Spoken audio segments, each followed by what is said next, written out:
गोटा मुग चकुली ग्रीन मूंग डाल डोसा बा केते जण कहती पेसरटू आउ केते जण कहती मूंग डाल छिला।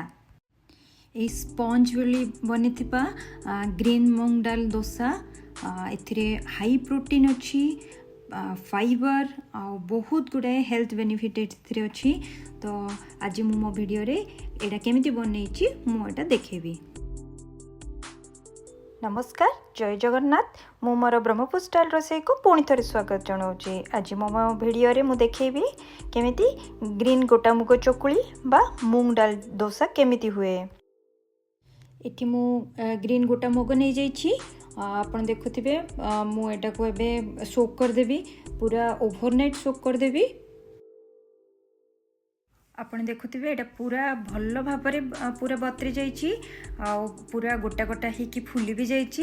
एटा एमिति फुलिले ना बहुत बढ़िया डोसा हबो। एटा बहुत बढ़िया फेरमेंट हो जाइछि, सेति में एते बढ़िया फुल जाइछि। मिनिमम 10-12 घंटा आपन एटा को सोक करिवे। आ देखुथिबे मु एबे ग्राइंड कर देबी। मु एबे एटा ग्राइंड कला बेले ही सॉल्ट पके देबी, तो सेटा भल भाबरे मिक्स हो जिवो। तो देखंतु मु एथिरे केतिकी पानी देकी करिछि, आपन देखि पारथिबे मु केतिकी पतला रखिछि। बेसी मोटा रखिबेनी कि बेसी पतला रखिबेनी। मु एठी काटिकी रखिछि अदा, कंचा लंका, धनिया पत्ता आउ पियाज। सो ए सबु जाको मु मिसई देकी भल भाबरे घांटी देबी। तो मु बहुत गुड़ाए पियाज पकईछि। पियाज बहुत अधिक पकेले आपन को बहुत टेस्ट लागिवो।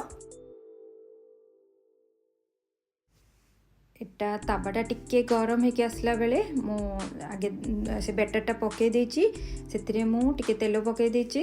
आउ जाको टिके बेसी क्रिस्पी दरकार आपन टिके तेल अधिक पकई पारंती। आउ तापर मु घोड़े देछि। आउ टिके समय रहला परे टिके गोटे साइड पूरा सेटा उदाटा टिके कमी गला परे आपन उल्टे देबे। उल्टे देकी इधर आउ थरे घोड़े देबे, नहले न घोड़ेले भी चलिबो। एमिति भी आपन खुला छाड़ी पारंती।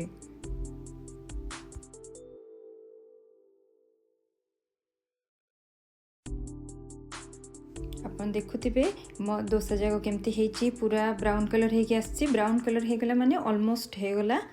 आउ तापरे मु आ गोटे भी बनैछि। एटा देखुथिबे केते बढ़िया हेकी बनिछि। बहुत एटा पियाज जाको भी पूरा भाजे हेछि। एटा खाइबा को बहुत बढ़िया लागिवो। पुणी थरे आ गोटे वीडियो रे देखा हेबो।